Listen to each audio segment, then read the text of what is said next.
Go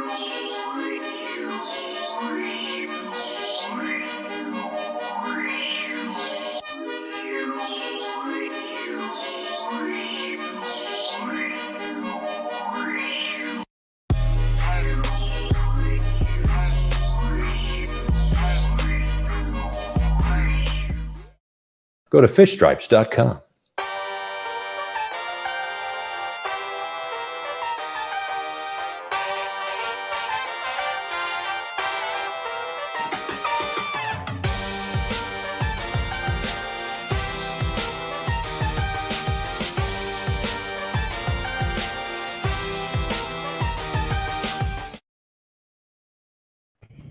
Hello and welcome to this edition of Fish Stripes Live. We are winding down on the season as there are just a handful of series left in the 2022 season. As you can see, we are doing this in the hurricane, so we might have some lagging and whatnot. But we are joined here today by our esteemed panelists. We have Kevin Behal, Eli Sussman, Adam Agbani. Might have Grant coming in from a dorm. There he is. We have Grant for the first time, and it seems like forever. And joining us today is Marlins recurring guest, John Rodriguez. John, it's always great to have you on. It's been a pleasure. I'm glad to be back. I was here for opening day, so this is probably my last stream of 2022, and I can't thank you guys enough. You guys have been always awesome to me, so let's do this. Well, let's start off. That's something that really wasn't that awesome. That last game of that national series. Some things happened. A lot of things happening mostly before that game with the announcement of Don Mattingly not returning. We'll get to that later in the stream. But first, tell me a little bit, Kevin, about that last game right there. Edward Cabrera went up against Marlins legend Aníbal Sanchez. I mean, Edward got injured, so I guess they went bullpen game throughout the rest of the game. Offense wasn't good, but I think we have to talk about Sandy's performance. That's really what mattered this series. Not the Marlins losing 6-1 to the Nationals. Sandy dominating that game from start to finish. Besides the Joey Menes home run, and yeah, Sandy Alcantara's case has been more closed than ever at this point. But he went, I want to say, 11 strikeouts, 8 innings pitched. I would have argued that they should have put him out there for the 9th, which would have been back-to-back complete games, I believe, since 2005. I may be wrong. But Sandy's so dominant, man, and he will be making his 2 final starts. So many thought this would have been his final home start of the season. No, he's going one more. I don't know, Kevin. That's what the team says. That's the plan until the plans change. Yeah, I'm going to get some confirmation probably on that tomorrow to be sure, because we know that Mish has been very insistent that they're not going to bother doing it with the case being pretty locked up and the race being pretty locked up, and the fact that that last game is on a Wednesday where they wouldn't get the same crowd, they think, than the one that obviously was there on Saturday. So we'll see at least one more start on this road trip in Milwaukee for Sandy. His velocity in this game was as good as at any time this season. So many pitches hitting triple digits. And this was highlighted on MLB Network this morning. JP Arancibia was up in MLB Network studios, and they were talking about his high fastball and how he's been using it to get more swing and miss. And that was on display in this outing. Yeah, what a treat. What a treat. I did want to see him go the distance in that one. It was weird that they didn't. Instead, they went to Dylan Floro, who had worked a ton in recent games anyway. So it's not like Floro needed the work. That was weird that they finished that off. I was surprised they won the series. That's the first series win for the Marlins in a full month, believe it or not. I mean, so I was counting against them until they proved me wrong, and they did prove me wrong. You did mention, Daniel, about Aníbal Sanchez. This may be the last time he faces the Marlins, last time we see him in the majors. He's actually been pitching really well lately. Like, it seems like as of a couple of years ago, he was on his way out the door. I don't think he even had a job in the majors last year, but this season, a 4.06 ERA, all as a starter. He's still getting it done, even if the peripherals look kind of shaky. So former Marlin, obviously threw no hitter with the Marlins, 38 years old. He might not be done yet, but if he is, then this was an interesting note to finish it off in a city where he spends a lot of his career. Yeah, and I was there that game with Lewis, and we were talking about Aníbal Sanchez and his career stats versus the Marlins. Going into that game, his ERA was exactly 3.05. And then after his start, now his career ERA versus the Marlins, I believe, is 2.80. So you can add him to the list on Marlins killers. Anibal Sanchez. Adam did not really have the best of starts. Going up against the Nationals and did end up rolling his ankle. What did you see from Eddie? And is this, what you believe will be his last start of the season? Ooh. Yes, I mean it was a tough outing for Edward, and honestly, it's seeing this injury happening at the end of the year.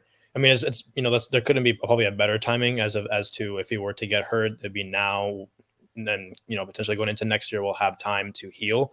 But I wouldn't take too much from this start. Obviously, he got roughed up towards the beginning, and it just wasn't his night. But I think he'll be much better going forward and into next year, and he'll definitely be a candidate to have a strong spot in the rotation, potentially 3 or 4, depending on how it all plays out next spring. So it was tough. He had some command issues. Obviously, you saw the 6 hits allowed. He was kind of like he was throwing strikes, but they were really getting clobbered. He didn't really walk anyone, so that was a plus that you saw in those 3 and 2/3 innings. However, he did allow that home run. It just really wasn't his night, but you'll see a lot of him going forward, and I'm still very high on Edward Cabrera. Yeah, and probably the big thing is why can't we play the Nats every series? Marlins have just dominated the Washington Nationals. This series. Let me give the stat on that. This was tied for a franchise record, most wins against an opponent in a single year. They won 15-4 against the Nationals. We're not going to see anything quite like that for the near future. They're going to the more balanced schedule. So they only play division rivals 13 times a year moving forward. But 15-4 against the Nats this year, like I said, tied a franchise record for that. And that's really the difference between these teams in the standings. That's the difference between why the Marlins have locked up 4th place, why the Nats are still in a very strong position for the draft lottery. That's been the difference. And whether that's a good thing or a bad thing, depending on your outlook, maybe the Marlins wouldn't mind being closer and having better lottery odds this year. So that's interesting, and that'll be something to keep in mind moving forward, because this Marlins team has had stretches in its history where they're consistently at the cellar, of the division. But instead, this is the 3rd straight year where they're not going to finish last in the NL East. And to give props to the Nationals, they do have some pretty good players out there. CJ Abrams, Joey Meneses, who hit a homer against Sandy. They have their pieces. They're going to be a good team in a couple of years. That Soto trade seems like it may work out for them with the amount of guys that they got. I believe Mackenzie Gore is on that team. He is injured, so he will be part of that rotation next year, pairing him up with Josiah Gray. And I believe James Wood, he is in the minor leagues for them. He's a very good player, and he's one of the hyped up prospects that they have now. So we'll see what happens. But in a couple of years, maybe 3 or 4 years, maybe this national team is one that will be competing for the top of that division. Yeah. Well, let's a little stray away from that national series, and let's talk about another upcoming series coming in a few days, and probably why a lot of viewers are tuning in right now. I'm guessing it's the Florida Mets going up against the Atlanta Braves, and that viral, I want to say, advertisement that went out today. You can see it on Fish Stripes, went viral there. The Marlins calling all Mets fans coming to attendance for the final series at Lone Depot Park between the Miami Marlins and the Atlanta Braves. John, I'm going to let you have the floor because you are a guest. We're calling up all the Mets fans, I guess. What do you see from this advertisement and just overall? First of all, last year, Tommy Hudden came live post game and he did this. What is this, man? Literally, the team has struggled to bring fans to the stadium. It's evident. But if you're going to divide a fan base like that even more, I mean, this time we're just waking up to something new every day with this team. And now they're just flat out telling us, hey, division rival, come bring your team and fans over to our stadium to support another division rival. When is this going to stop, man? I mean, how many years have we been waiting for a season at least above 500?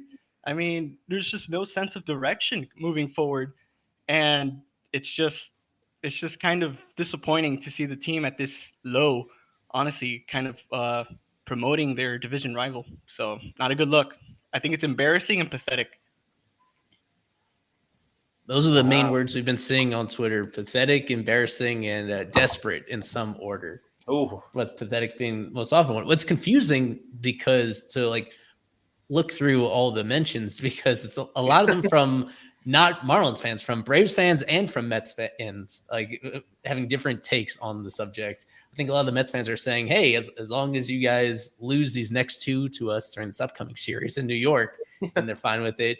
And the Braves fans are somehow like getting very offended by it, even though it's very unusual to see at the major league level. Like this is a common promotional tactic, you could say, at lower levels of professional sports, where it's obvious that the team itself isn't the biggest draw, where everybody is on the same page of like recognizing that the local team itself is not necessarily in a position to command your money and your attention. At the major league level in baseball, it's supposed to be kind of understood that there's a certain level of prestige you're supposed to hold yourself to traditionally when doing this. Like you don't want to make it feel like you want to like to be in the situation where you just address your own fans and you incentivize your own fans to come out to the games themselves. The Marlins have been doing this in some version for every series this year. They send out some sort of email message promoting the series. And as I don't think I should have specified this publicly as well, that this didn't go out to everybody. This seemed to go out to some subset of the email list. They didn't send this to me directly. We need to give a tip of the hat to Alex Krutchik. He was the one first that like tipped me off to this and forwarded the email that he got. So I'm not entirely sure how they determined which people to send this to, but I guess guys that they thought, men and women, they thought would be somewhat likely to actually get tickets for the series. It's the final series of the year. They've already surpassed their paid attendance from the previous several years, going back to 2017, but yet they're still like second to last in baseball and last in the National League. So it's interesting, and I can understand why Marlins fans are upset about it for sure. Yeah, you're just like watering down the product even further than what you've already kind of stooped to at some point, right? Like I've never seen this kind of promotion, or never even like would have imagined that this was like what even crossed the mind out of any like executive or front office or marketing team, right? I'm just very confused as to how this would like at all, like how would they even think this was a good idea? Like I don't know. To me, like like from a business perspective as well, like it's another slap in the face to Marlins fans, as if they haven't been slapped enough, So it's disappointing to see. Yeah. And I kind of want to point out this comment. Oh, there it is. Perfect. Thank you. Oh, okay. Yeah. Like, Dodgers fans root for the Giants to beat the Padres, and I'm guessing Dodgers fans would never do that in their entire lives, rooting for the Giants. Right. Yeah. It's just that also put yourself in the minds of the Marlins players. Yeah. That they, as if like treating them as if they themselves are not, like interesting enough or compelling enough to draw their own fans. Even if perhaps these people, Mets fans, you would think in attendance would by and large be rooting for the Marlins. I mean, I don't think that the players themselves would appreciate that, of course, then in terms of it would be highly preferential to have fans that are directly rooting for them. So I think almost as much as the fans, I wonder what the players' perspective on this would be. They obviously were not involved in this decision-making process. Yeah. So just them knowing that, most fans are there not for them, but to see the Braves lose. Well, they're probably going to be cheered for it if the Braves lose, but it's just a weird feeling knowing that these are Mets fans and not actual Marlins fans, like the ones we see at the games with very little people. But yeah, it's just a weird promotion is what I would call it, because if it does get fans, hey, it worked, but just weird to be promoting the team, your division rival to beat the Braves. Like, I don't think like, you need that to promote the series. It's the final series of the year. Fans will come to at least watch the final games. You're going up against the Braves, a big team, superstar players. You don't need to have, these type of advertisements calling all Mets fans. I just don't see the point of that. That would never happen. You won't see Yankees fans telling Orioles fans, cheer for the Red Sox. Yankees fans telling, you won't see anything like that. It just kind of just shows, the low level that the Marlins are in terms of just to circle back, something we just mentioned about Sandy starting if Sandy was going to start during the series and he's lined up to pitch October 5th, you think they would be kind of out in front just saying, this is your last chance to see the Cy Young Award winner. We're doing Sandy's Beach, all of that. They would not have jumped out in front of this promotion if they felt that was a sure thing. So this to me is a pretty strong indication, among other things, that Sandy has probably done after his start against the Brewers. Yeah. That's a tough one. Let me ask Grant. We haven't heard from Grant. He's running around the university trying to find a good place to talk. Grant, if you're able to speak, just let me know what you think about Mets fans being Marlins fans for, I'm guessing, a couple days. I'll keep it brief. I get that it's a big New York City market, but I don't think this is the right move because it's a division rival. If the Mets were like an AL team, sure, but like this is your division rival. I don't agree with it at all from a business perspective even. I think the Marlins are already a laughing stock. It's just adding on to the fire. Yeah. Eli, do we know who may be the most famous person or maybe company that's taken the tweet and ran with it? You're muted. Oh, you're muted.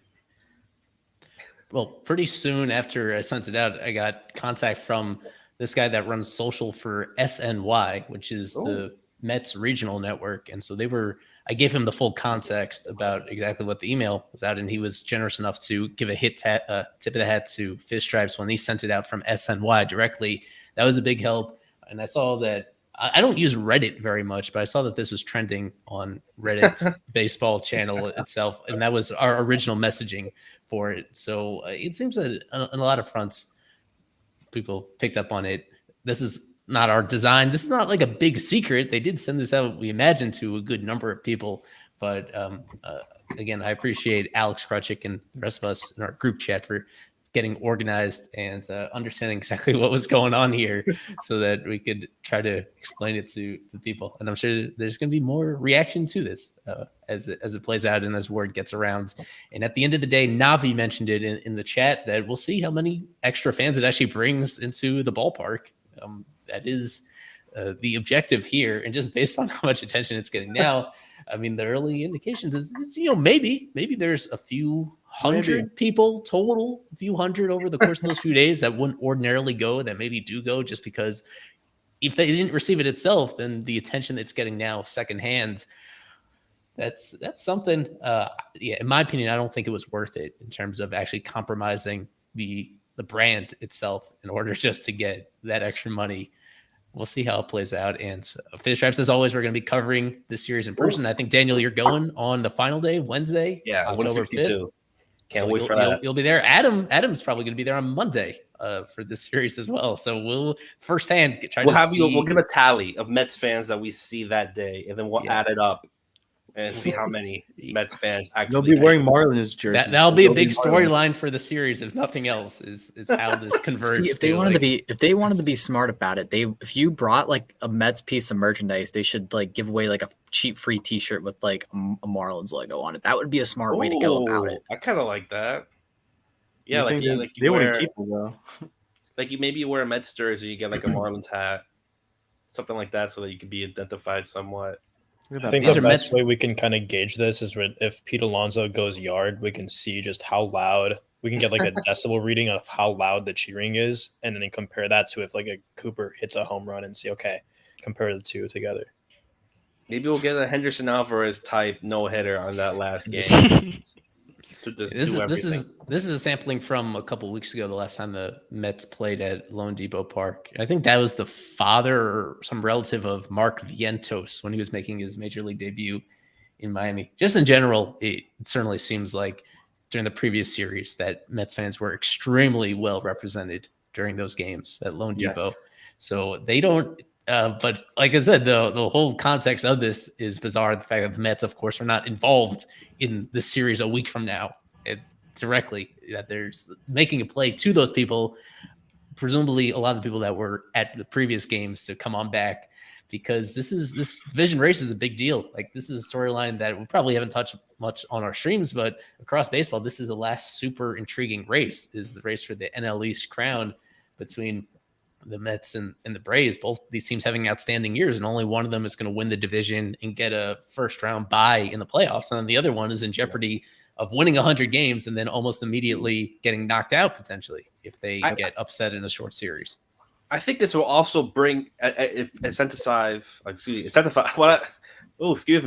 bring in Braves fans to come see this game. Also, I think this will also bring in Braves fans to come in, try to compete with Mets fans that are going to be there, and I think you might see a lot of Braves fans for that series against the Marlins. But I think you might see a good amount of Braves fans. They do show up when they're in town versus the Marlins, and I think just seeing this might want to make Braves fans come to the game, maybe even more than they would have this before that advertisement. But going on from that and going to a little bit backtrack on the National Series and that last game, something did come out, something pretty important. How long would you say, Eli, before the game started? Did the game start and it came out, or was it just a little bit before that? About Donnie, it was like 3 hours ahead of time. Mish and Jordan McPherson got the scoop like 3 hours at a time, and then they sent out the press release at 10:40-ish in the morning from Bruce Sherman and Don Mattingly that this is the end of an era, the longest tenured manager in Marlins history. He was managed, I think, about 22% of all games in Marlins history. He's one of only a couple Manager of the Year award winners in the team's history. And Don Mattingly, after 7 seasons, he's going to be not seeking a new contract. That was the way that they worded it, is that his contract is expiring and that they agreed, let's not do another one.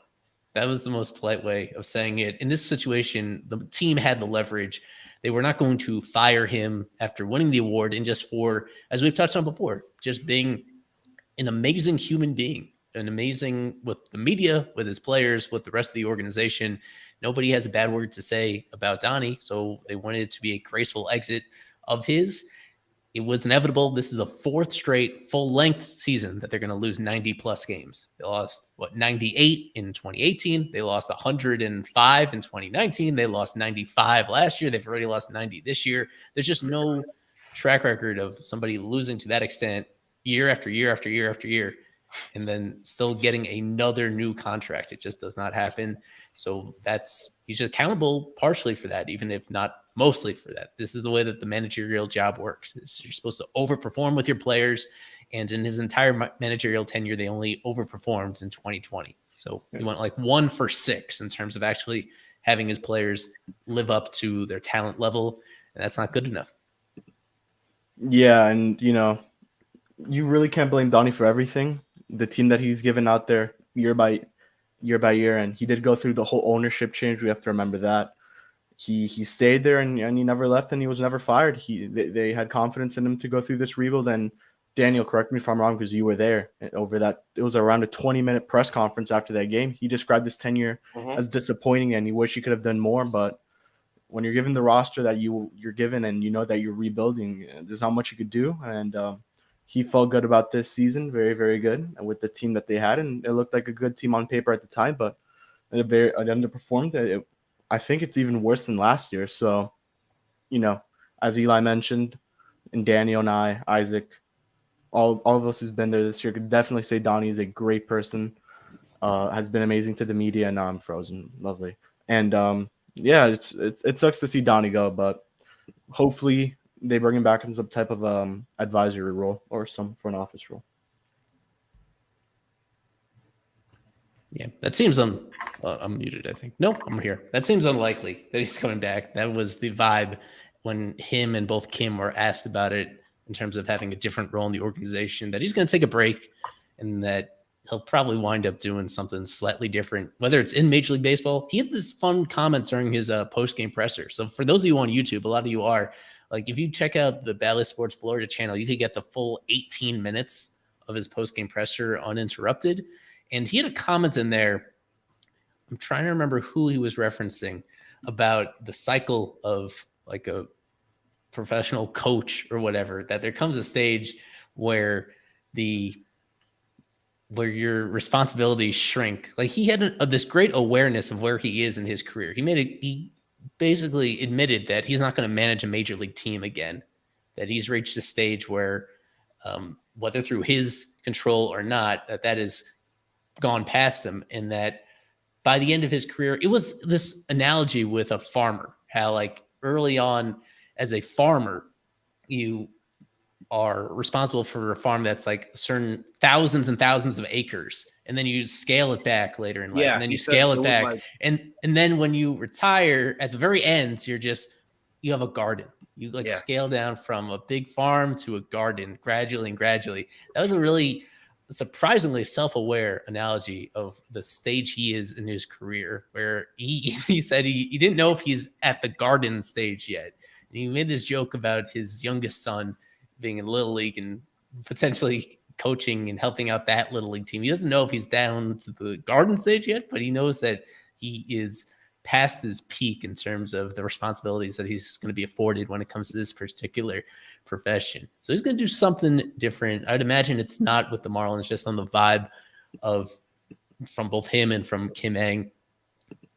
Just again, want to wish him the best of luck. Whatever he does, wasn't really his fault that this organization went the way that it has. He was just working with what he could, and he had his flaws as a manager. But at the end of the day, he's not the one. It doesn't make a difference between a terrible team and a playoff team from one guy. He was they'll need to change a lot. There are a lot deeper issues that they'll need to address in order to bring this team up to the expectations that they set out for themselves. Yeah. For you guys with Donnie, are there any moments that really stuck out to your mind when looking back at the 7-year tenure of Donnie? Kevin?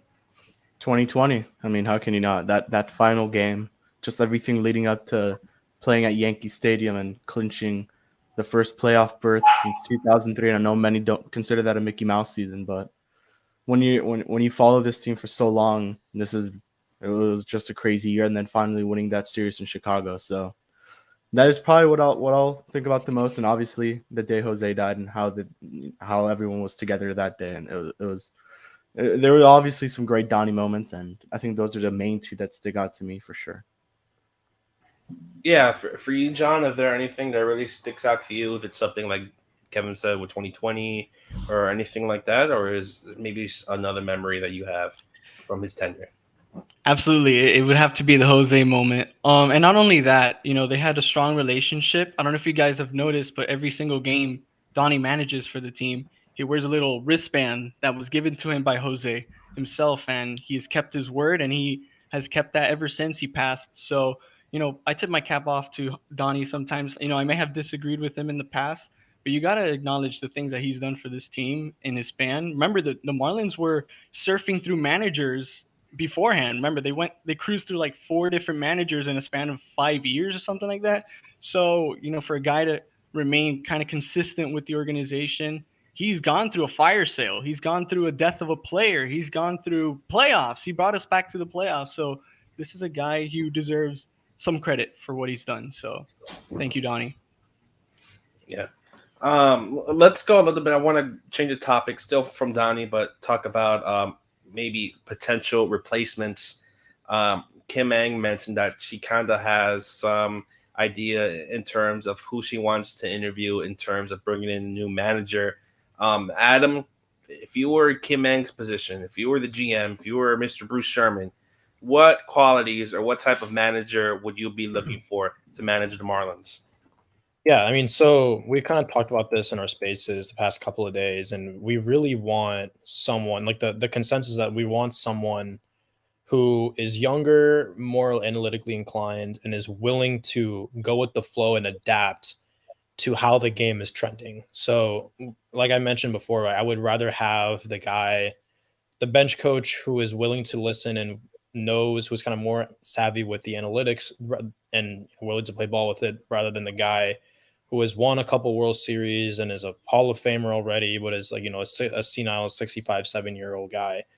So because he's going to want to do it his way because he knows his way has worked, even though he is not aware that things change. So that's what you want. You want someone who is obviously well-liked. So someone who is kind of a shepherd of a leader of men. So like potentially like a former catcher is someone you could look at. But really, it's kind of like what you want. Like that's kind of like what you want at large. Like those kind of qualities. You want someone who's going to be forward thinking and willing. It was still kind of has like the traditional leadership qualities. Like that's kind of like what I'm looking for. And there's plenty of candidates too that we could talk about that fit that mold. Yeah. John, for you, maybe same question, and also any candidates that you may have in mind for the Marlins. Well, for me personally, same thing. I'm also looking for someone who's young, and I think for me, a little bit in kind of turned to the clubhouse, where kind of looking for someone who's maybe bilingual to help find unity in the clubhouse. You know, we've had a bit of a stir early on in the season, so you kind of want a guy who's a leader and can kind of bring them together.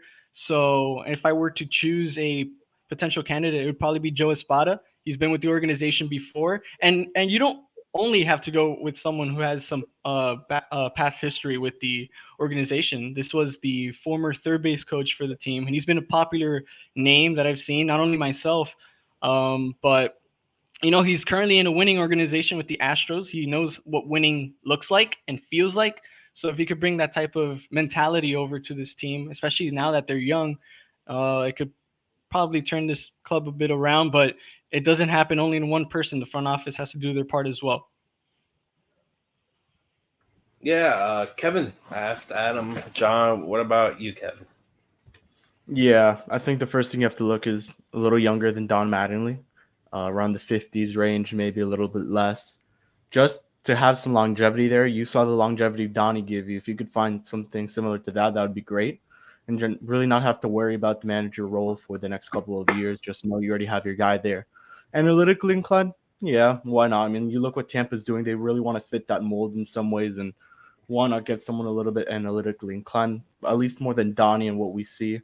Matt Pryor, I know, was mentioned by our good buddy Lewis. Matt Pryor, Mark Pryor, whatever. Pryor. Mark Pryor. Mark Pryor. There we go. Okay. The former major league pitcher who's the pitching coach of the Dodgers, who has overseen the best. They've been the last couple of years under Mark Pryor. They've been maybe the best, most dominant pitching staff ever over a couple of years span. What they do is pretty amazing. So that is an interesting one. One thing I wanted to point out that I think is going to be very important to whoever they find is that although Mattingly was a player's manager, although people he got along with everybody, especially his own players, it just seemed that the culture itself within the Marlins was not in a healthy spot this year, as we saw during the middle of the year with their infamous team meeting, but in other areas as well. Just watching the games lately down the stretch and how they contrast with even other teams in losing situations. Like, I don't think there was enough creativity from himself and from the rest of his staff in terms of like building a healthy culture where people are even out of contention. They're using these games constructively and in a good spot. Like, they did this forced thing as they do every year. They did this rookie dress up a couple of days yesterday. So that's something that's like the bare minimum of culture stuff. And on a deeper level, when you look at certain players with the team this year in particular, Jesus Sanchez, like Brian De La Cruz, Trevor Rogers, these are players that have mentioned at times lacking confidence. And that seems like a pretty important part of managing and coaching these days at the major league level, where we acknowledge like a lot of the tactical decisions are made in collaboration with the front office. And there's less decisions to be made during games than before with the universal DH and all that. Like, a very important part of the job now is to put your players in the best mindset to be successful.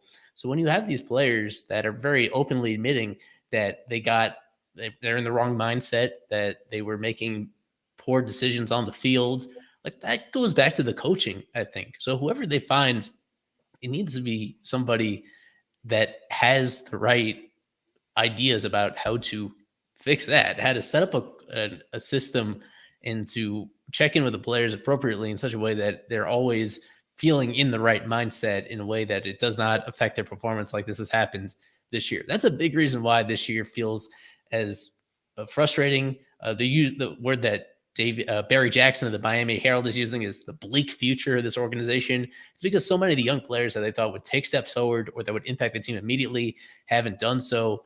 And in a lot of those cases, I think you just point to the transition they're making to the majors, or in some cases, the way that they're not making the appropriate adjustments to their opponents early in their careers. Like, that's something that whoever comes in next is going to have to address.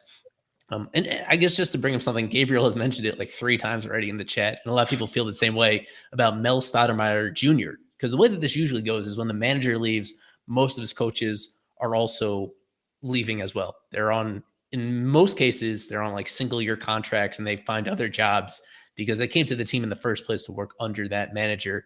And the question is whether Mel Stoudemire Jr. is by far like the one guy under Mattingly that sticks out as somebody that you can point to specific things that he does that makes the players better. And he's been so important to putting them in position to have a great starting pitching rotation for the near future. His contract is expiring. And so I think that is a consideration moving forward. That's not the first consideration when I look at the new manager, but certainly it would be ideal if the new guy comes in, wants to work with Mel, and the Marlins are willing to pay Mel more than other teams, because there could be a bidding war.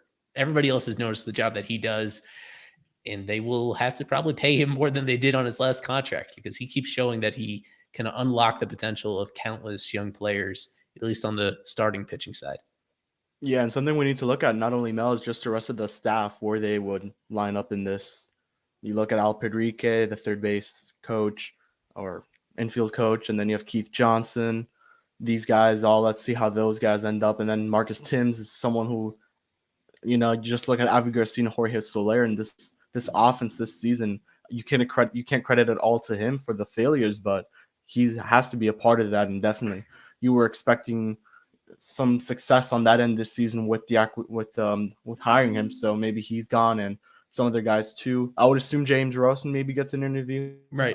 So that's the one thing I want to point out is that it is a big question right now who is part of the interview process. The only guy I can say like with very high confidence is going to be a candidate for this job for sure is James Rosen. He has interviewed for at least 2 other managerial jobs, with the Twins before he left the Twins, with the Red Sox. That was just right when Alex Cora was coming back. Yeah. So he is going to presumably interview again. He's been here for a few years. This was, in my mind, a very strong manager in waiting candidate when he got here. But since then, he's the guy that was put in charge for being their offensive coordinator, and the results have not been there whatsoever. So I don't know how that affects his candidacy, but he's going to be a candidate because just like Donnie, he is somebody that you can't say enough about how well his interpersonal skills are tremendous with both the players and the media. He's a good communicator, and that is a significant part of the job, even if it's not everything. And the final thing I want to mention is, I think this was mentioned in a tweet, that Bruce Sherman is going to be involved with the hiring process, or he will be involved. So let's see how much involved that is. Hopefully it's involved enough where they make the right choice, but that's interesting that he's finally, I guess, getting in more into the baseball side of things. Hopefully it's just a start. I don't know if anyone else wants to piggyback off of Bruce Sherman possibly being involved into the search for a new manager. We'll just have to wait and see. There we go. I was going to ask Grant. I'll give a candidate real quick. Yeah, you're going to get to me. I'll give you a candidate. I want all the same qualities, but we talked about the recency in like 2020 and stuff. I'm going to give you a candidate who's also on like the coaching side of things now. Francisco Cervelli. Yes or no? I love it, but I don't think it'll happen. Yeah, I don't know if he'll leave. He finally has a formal coaching job this past year with the Padres as their catching coach. So it is a pretty significant leap to go from catching coach to manager. I think a lot of people agree that certainly long term he's a candidate for that, and he seemed to enjoy his time in Miami, even though it was very brief back in 2020. So he's somebody I would love to see him part of the process in terms of being a front runner. Yeah, the fact that he just has less coaching experiences than some of the other guys that would be in the mix, that probably gives him a disadvantage. But in terms of he's yet another very high character guy, a bilingual guy, and somebody that has some connection to this organization already. Yeah. And Daniel isn't here, so there's what else is on our minds? No new transactions. Well, we have some little notes about both Avi Garcia and Tommy Nance on rehab assignments. Avi started yesterday for the Jumbo Shrimp, and he's in the lineup again today as their right fielder. So all signs point to him playing the full game tonight and then getting on a plane and meeting them in Milwaukee. So for the final week of the season, Avi Garcia expected to be part of this Marlins team again. I think a lot of people wrote him off after he aggravated this injury. We thought he was done for the year. You'd rather see the young guys play. I think it's not a coincidence that Peyton Burdick, since he got called up, he has been sitting on the bench the entire time. So maybe as soon as Avi returns, they just send down Burdick again. As disappointing as that would be. Perfect. All right, there you go, Daniel. We're talking about the exciting pending return of Avi Garcia. And I think this also opens the case where now with let me leave the stream again. No, I'm kidding. That was a joke. That was a joke. That was a bad joke. That was really bad. I wanted to say now with Edward out of the rotation, most likely for the season, a new spot opens unless you're going to go bullpen every 5th day. Kevin. Am I missing someone? You're missing the schedule. The schedule is over next week. It's over. It's one scheduled start for Eddie Cabrera that he's unlikely to make. They haven't ruled it out yet, but he's lined up to pitch one of the Milwaukee games, and maybe they'll find a way to fill that one day. Game 163. For a guy that was only giving them like about 5 innings to start anyway, and they've expanded rosters, it'd be you hope that he's feeling 100% able to make the start, but they'll survive. They'll figure it out for that one start that he still has. It doesn't matter.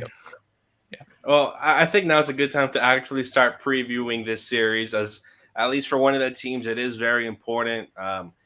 New York Mets, Florida. I almost said that. Miami Marlins. But it is actually a 2-game set, not a 3-game set, so it is shorter.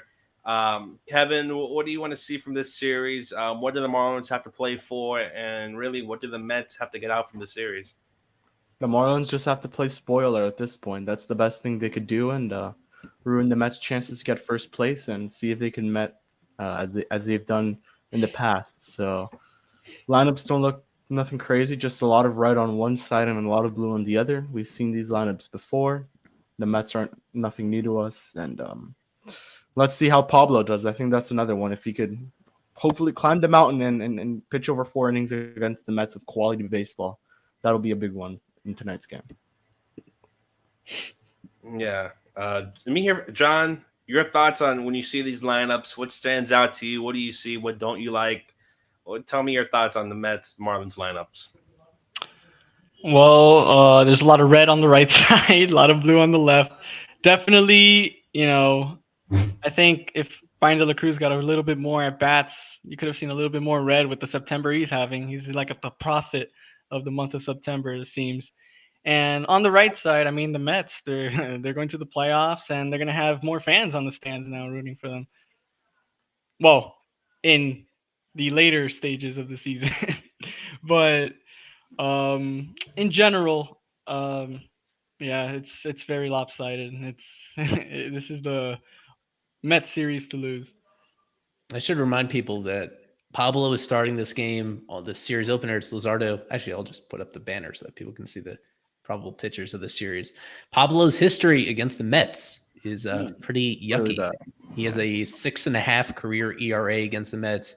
His 3 worst starts of his career, you could argue, have all been against the Mets in terms of game score. All the games where he's allowed a gazillion hits, including one that was pretty recent back in Miami, where I don't think he made it out of like the 3rd inning and just got allowed 12 hits in that game. Whenever he is off his game, it seems to come against this team, and they are pretty close to full strength. The only guy that they are missing is Starling Marte. He fractured his finger. So he's had a couple of nagging injuries this year. He's played great when he's been healthy, but true to most of his history, he does have some nagging injuries, and overall he's missed like a quarter of their season with some things. Outside of that, it's pretty much full strength. Like one of the big underachievers for them a lot of the year was Eduardo Escobar, but now he has caught fire. He's just about as hot as De La Cruz is, and most of these other players are just good as they ordinarily are. Lindor, very quietly, is putting up a great season.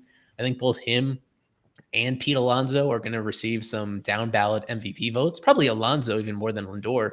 Alonso just set the Mets single season RBI record, more than Piazza ever had, more than David Wright ever had. So he's been incredible. Yeah, it's a very deep lineup. And thankfully for the Marlins, they're facing the bottom of their rotation. They're missing Scherzer, they're missing DeGrom, they're missing even Chris Bassett, who's been awesome. So that's really the silver lining. That's why they potentially have a shot in the series, is just because On the starting pitching side, the matchups are pretty even for both games. Yeah. Let me go to Adam. Adam, there are also some players in the Mets that are really just underappreciated, aren't really talked about. But I think one that really pops up is Mark Hanna, and just how great a year as he had, and just that amount of money he's getting in that contract to what he's performing to. Just what do you see from the Mets and maybe under a radar guys aside from Alonso, Lindor, guys like that? Yeah, so I mean, we see in this lineup, there's just a ton of red everywhere. Really, one of the best lineups all year. And honestly, I think I remember like towards the beginning of the year, they were struggling to get it going, but now they're really starting to come around. We saw Lindor struggle early on in his career with the Mets, and this year he's having an MVP caliber year, especially in the second half. I think one guy we mentioned, I'm not sure if you guys talked about him, Daniel Vogelbach, is like one of my favorite, very just fringy, but like could actually have like one really, really good tool, and that's his ability to just take pitches that are just not his. That's something I really like. I love those kind of players who can just have like one thing they can really like run with it. And Daniel Vogelbach just being able to walk at an absurd rate and do like literally nothing else is like hilarious. But yeah, like a lot here with the Mets you see, and then in regards with Mark Canha, he's like been a fantastic player, kind of a really good pickup at a good price. One of my favorite players is who's a very low leverage player, but can provide really good value because he's going to get on base. So it's going to be a tough series, but the Mets are the number two seed in the National League for a reason. Yeah, Grant, I want to talk to you about some other players. Let's go to the Marlins side. He's not here today. Noah's not here. Talk to me about some Brian De La Cruz, some DLC action. I mean, he could have a good series. I like the chance for the Marlins to play spoiler here potentially because of what happened today with the advertising thing. I think it'd be very ironic if the Marlins like sweep this series and De La Cruz could step up. I like those two matchups for him. Yeah. Kev, for you, any other guys? Well, we mentioned DLC. How about Lewin? Lewin's been really somewhat on a tear of late, just hitting home runs and really showing up that bat. Also, his Gold Glove caliber defense and first base. Just what do you see from Lewin as of late, and how good is he, and how good could he be if his back picks up into 2023? He's been good. I mean, I know he got off to a very slow start coming up, but yeah, if he keeps this up, maybe he'll be fighting in 2023 for a spot. But I think it's just best to see a new scenery for Lewin maybe, but there's not really many first base options internally right now except Troy Johnston if you're looking that deep into the minor leagues, but we'll see. And yeah, he's been good. So there's really not much complaining coming from my end, and hopefully he could get it going.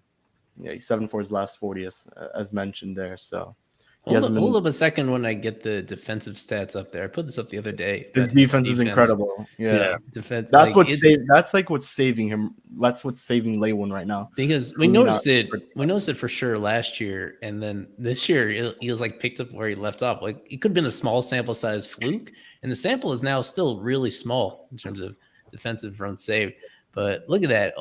This is the last 2 years, 2021, 2022. The only first baseman in the majors with more defensive runs saved at first base is Christian Walker. And everybody in the top 5 has like 2,000 plus innings, and he's at 600 and yet 15 in 600 innings. That's barely like half a season's worth of playing time to put up that type of value at first base, where you're rarely making any types of throws, and usually the plays are only like one base at a time, even when you make mistakes. So it just shows you how many separate instances he is saving runs in order to get to that type of level. I'll have to cross-reference some of the other stats. Let me check out outs above average really quick and see if they appreciate him the same way. Probably not to this extreme.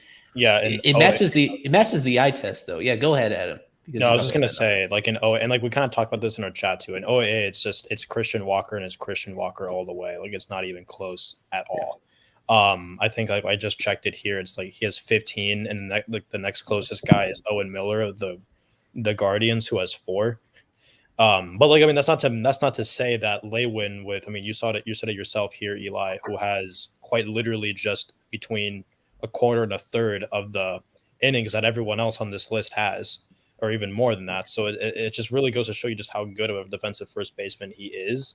Although I will kind of say, like, that's kind of like what we talked about, where I'm not super trustworthy of DRS and UZR, just because like we've seen, like we've hit with hitting and pitching, the kind of kinematic data we have for that is just not available like what there is with defense. So what the best way we have to quantify it is through OAA, which is just really just a proxy for range in one way or another.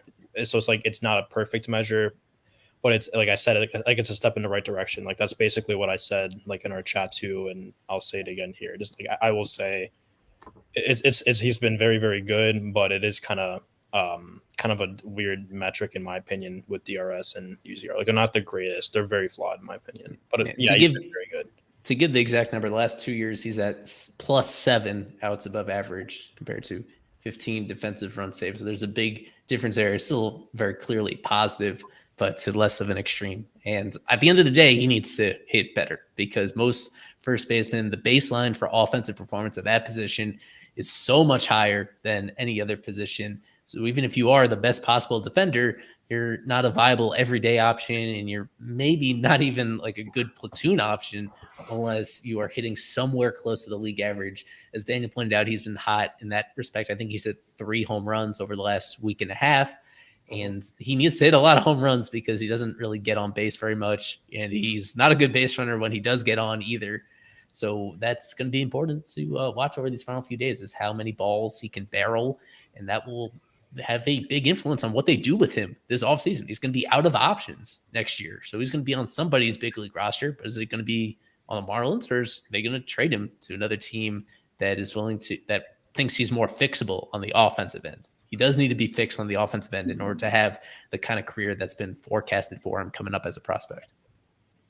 Yeah. Last thing I wanted to mention really quick, kind of like a hypothetical, before we get into predictions. When you guys look at that Marlins lineup, there are a lot of names there, a lot of rookies. How many of those guys on that Marlins lineup today do you think even make, let's say, the opening day lineup? If it's 0, is it 1, 2? How many guys from that lineup today you think make a lineup?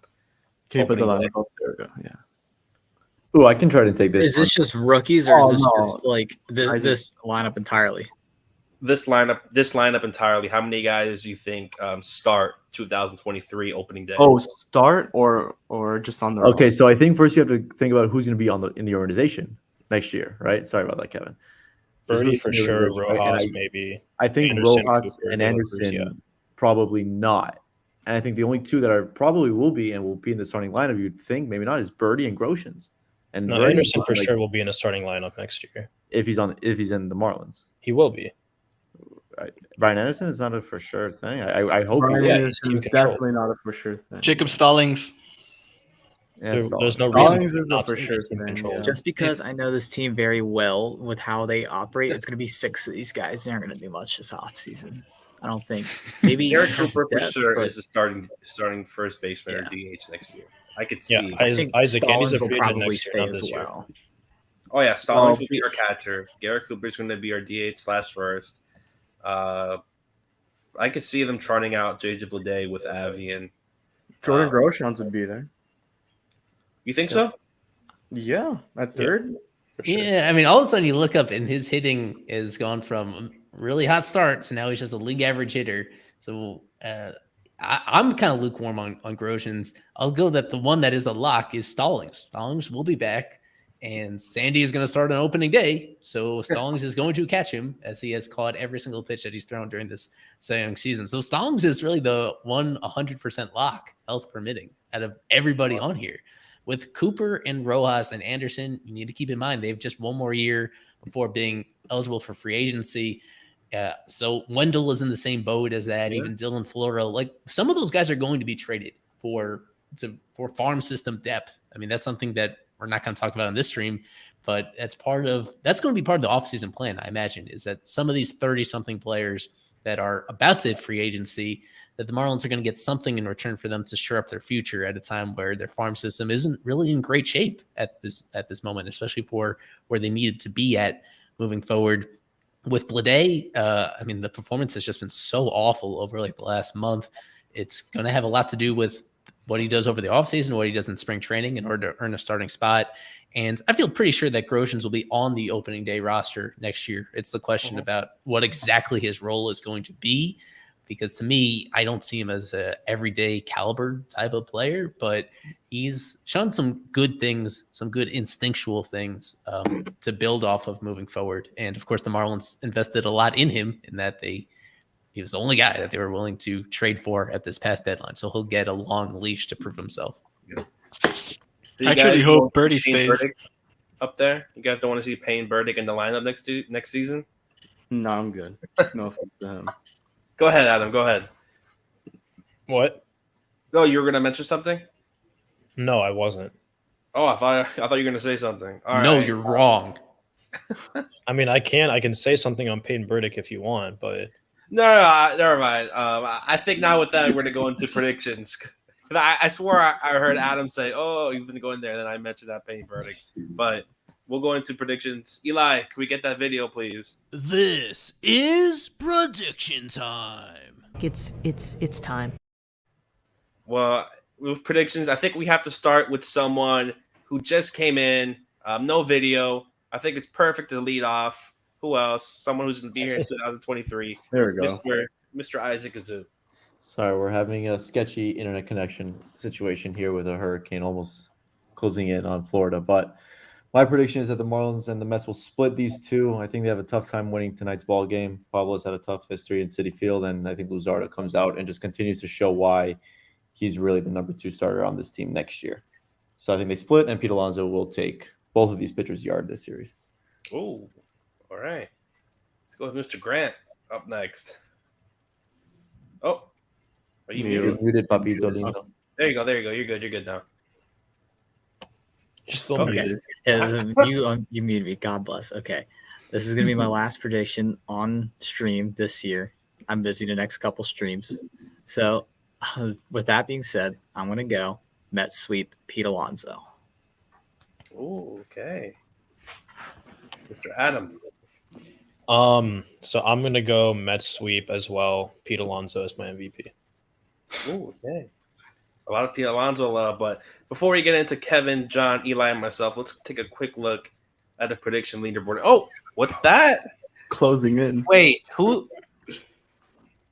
Eli, losing to Daniel is one thing, but if you lose to Kevin as well, talk about Eli, an collapse. after that sip of wine Eli had that one stream, it's all been downhill from there. Yeah, I think I only have like 1 point maybe in the last 3 or 4 shows. It's been my worst slump at the worst possible time. But credit to Daniel.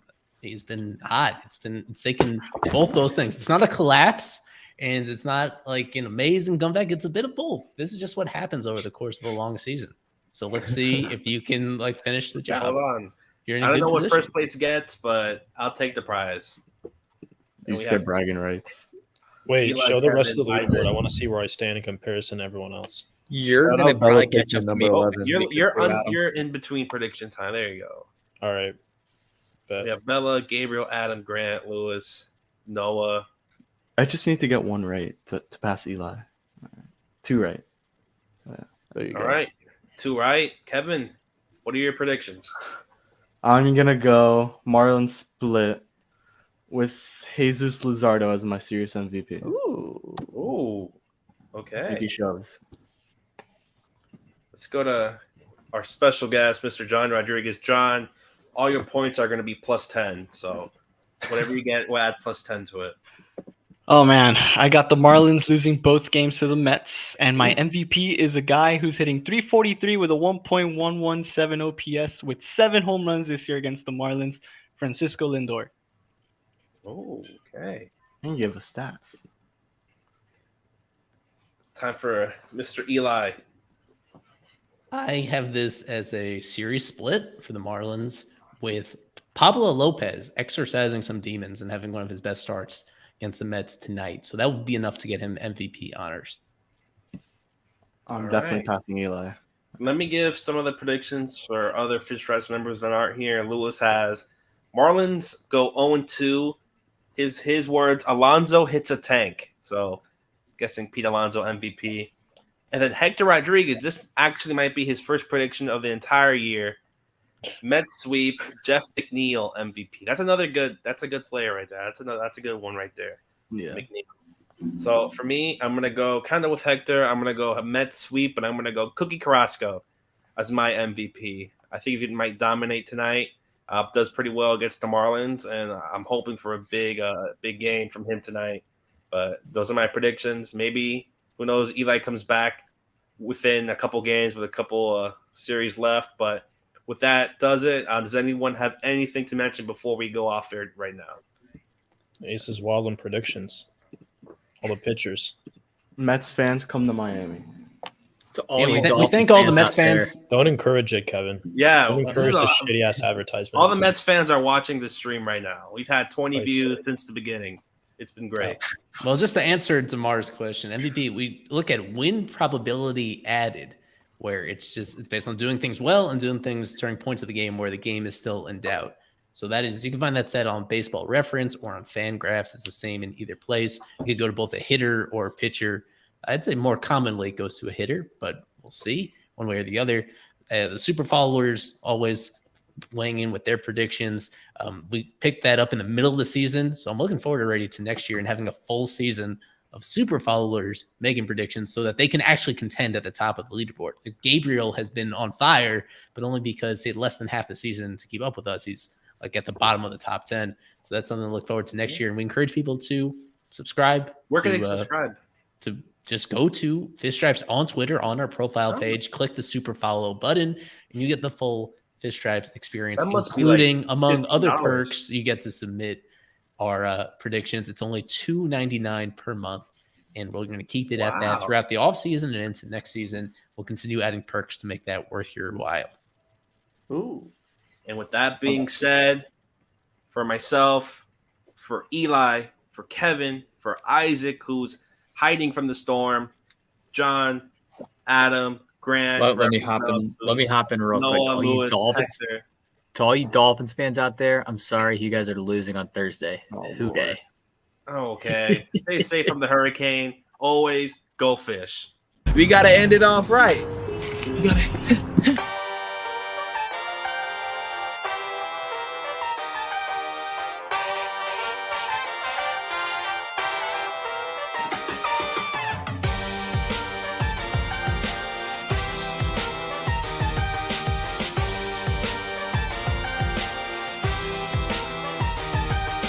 Go to fishstripes.com.